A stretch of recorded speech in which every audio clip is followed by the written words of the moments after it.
ये लीजिए, ये मयूर पंख भ्राता ने आपके लिए ही छोड़ा था।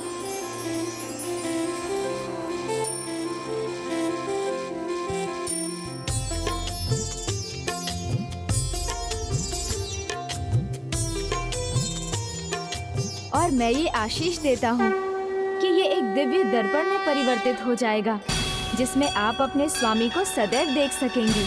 वो कहाँ हैं और कहाँ जाएंगे, आप तो उनका भविष्य भी देख सकेंगी।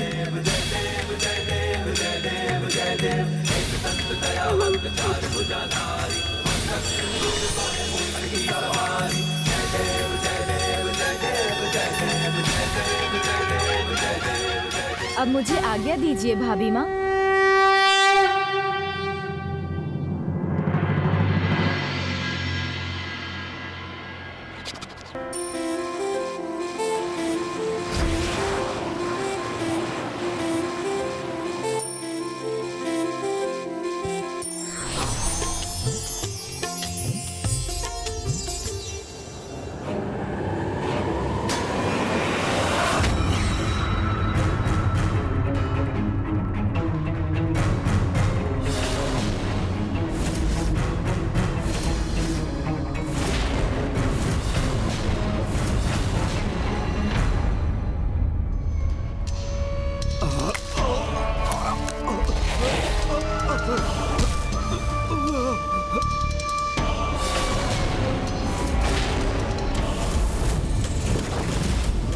प्रणाम राजमाता सुरासाई।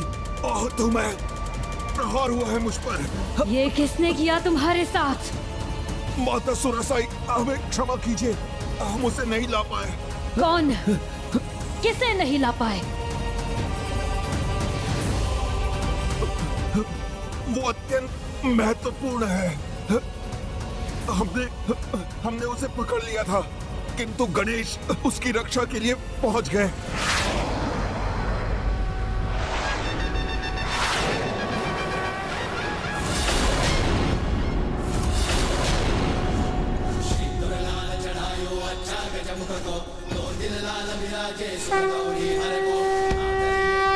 क्या हुआ भ्राता, आप अभी तक नीचे क्यों नहीं उतरे? युद्ध भूमि में प्रवेश क्यों नहीं किया? तुम्हारे आए बिना हम कुछ भी कैसे कर सकते हैं प्रथम पूज्य गणेश? किंतु तुम्हें इतना विलंब कहाँ हो गया? देवसेना भ्राता, मेरा मतलब था आपकी देवसेना की सुरक्षा ये सुनिश्चित कर रहा था। गणेश, देवसेना तो कब से यहाँ तत्पर है युद्ध के लिए, अपितु हम सब तो तुम्हारी ही प्रतीक्षा कर रहे हैं। विघ्नहर्ता गणेश जी की जय। विघ्नहर्ता गणेश जी की जय। हे प्रथम पूज्य गणेश, मेरा प्रणाम स्वीकार कीजिए और हमें सफलता का आशीष देने की कृपा कीजिए। भ्राता, मेरी शुभकामनाएं तो सदा आपके साथ हैं। किसकी बात कर रहे हो तुम? शीघ्र बताओ, कितने लोग हैं? कहां से आक्रमण कर रहे हैं? वो कार्तिकेय की सेना, उसे अकेला छोड़ महेंद्रपुरी की ओर निकल पड़ी है। अति विशाल सेना है और वो उत्साह से भी भरी हुई है। राजमाता, आपके शत्रु कार्तिकेय का आगमन हो रहा है। स्वामी कार्तिकेय आ नहीं रहे हैं, वो तो अत्यंत निकट है।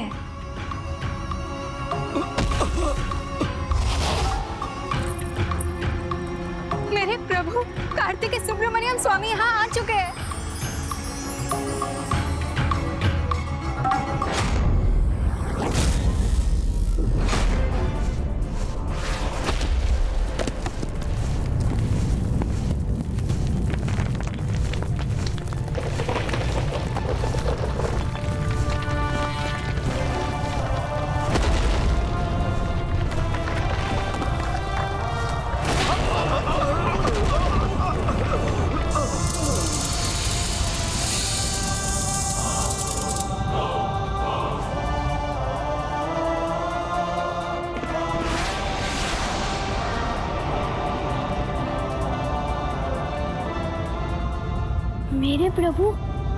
मेरे प्रभु यहाँ आ गए।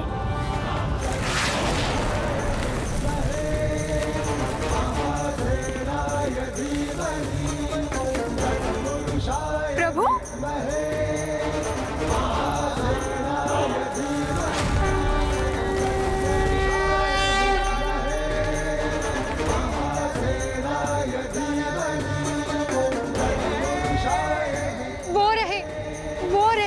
प्रभु कार्तिकेय सुब्रमण्यम स्वामी।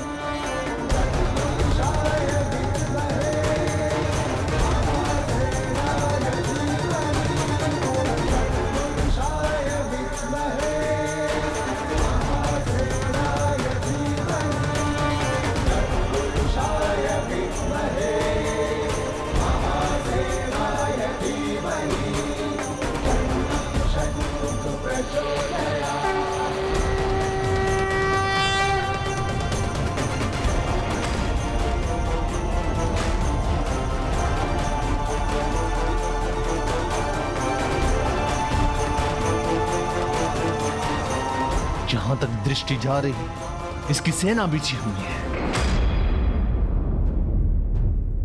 माँ इसकी सेना चारों ओर से हम पर आक्रमण करने के लिए तैयार है।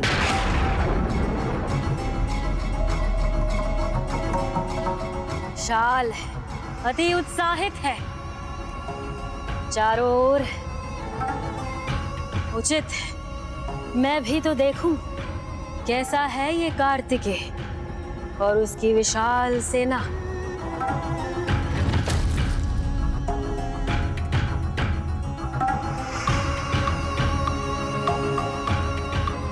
अवश्य देखिए माँ, किंतु हमें इस विशाल सेना से सामना करने का उपाय तो सुझाइए।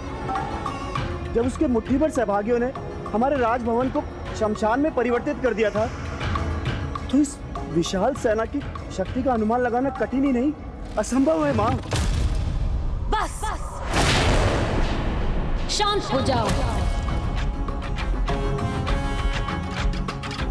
सेना है इस बालक के पास, किंतु मैं नहीं, जो अपनी माया से इस सेना से भी विशाल सेना उत्पन्न कर सकती है।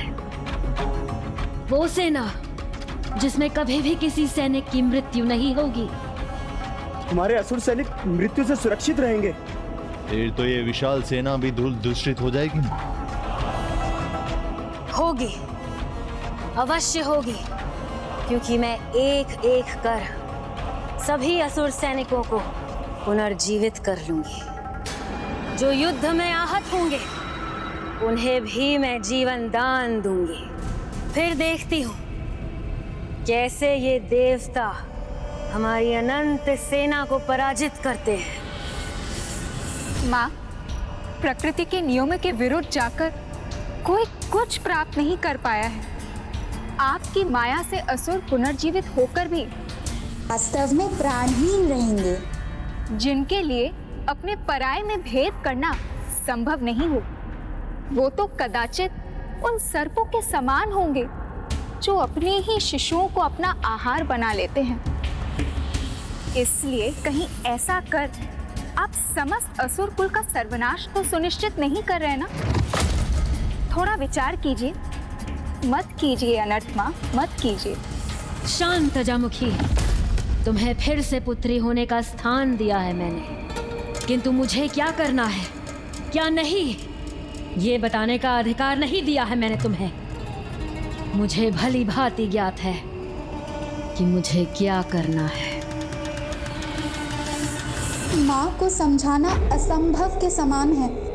समस्त संसार में केवल एक ही व्यक्ति है, उनके पति मेरे पिताजी महर्षि कश्यप, जो कदाचित उन्हें कुछ समझा सकते हैं। शीघ्र इस विशाल सेना का सामना करने के लिए, इसे पराजित करने के लिए, इससे भी विशाल एक सेना होगी।